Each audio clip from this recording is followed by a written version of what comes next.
Hi, my late husband's body would convert the food that he ate to alcohol, and he became legally intoxicated, sometimes more than 2 to 3 times the legal limit.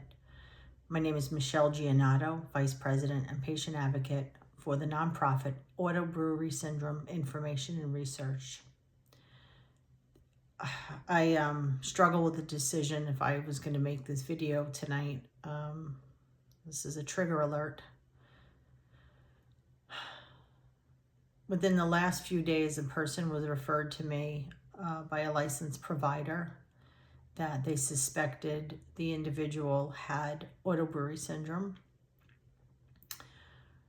After some back and forth over the last few days, I spent a good amount of time speaking to a family member of this person, a caretaker, going over, what to do, buy the breath alcohol meter and keep the log for the diet, and which doctors were closest to them, and tests to order, and just what we know to be the best practices for this medical condition.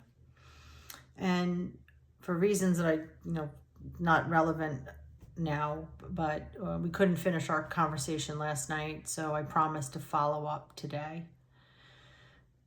After work, I reached out and spoke to a different family member who answered the phone and said, "Hey, it's Michelle. I'm calling to follow up on our conversation yesterday.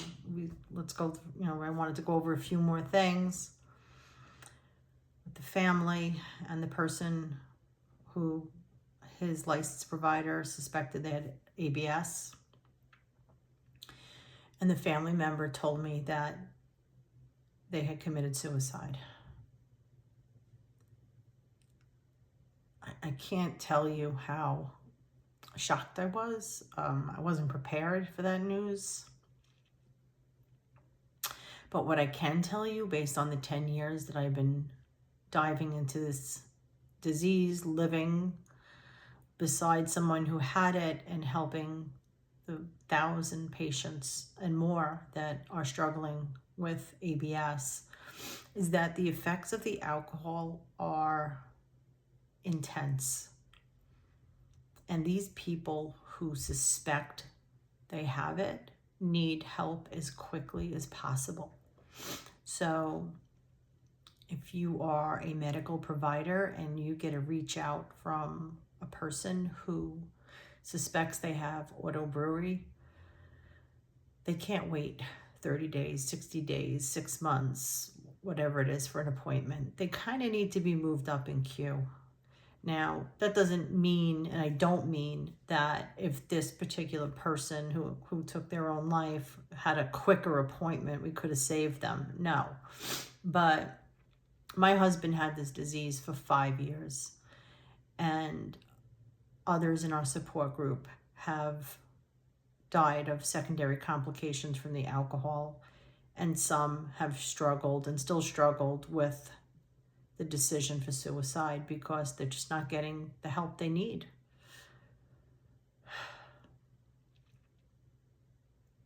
This was a difficult call.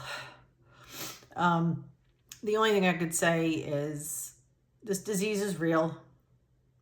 It's life-changing. And if you or someone you suspect has auto-brewery syndrome, please reach out to us, autobrewery.org. We are desperately seeking more providers in the United States and worldwide. We will add you to our website. We will give you all of the information that you may need to be successful as far as what we know to be the best practice to test, diagnose, and treat this condition. There are also doctors that are willing to connect with you and speak to you over the phone and walk you through what to do. There are plenty of case studies on our website, autobrewery.org. And we're available to you if you need us. Thanks.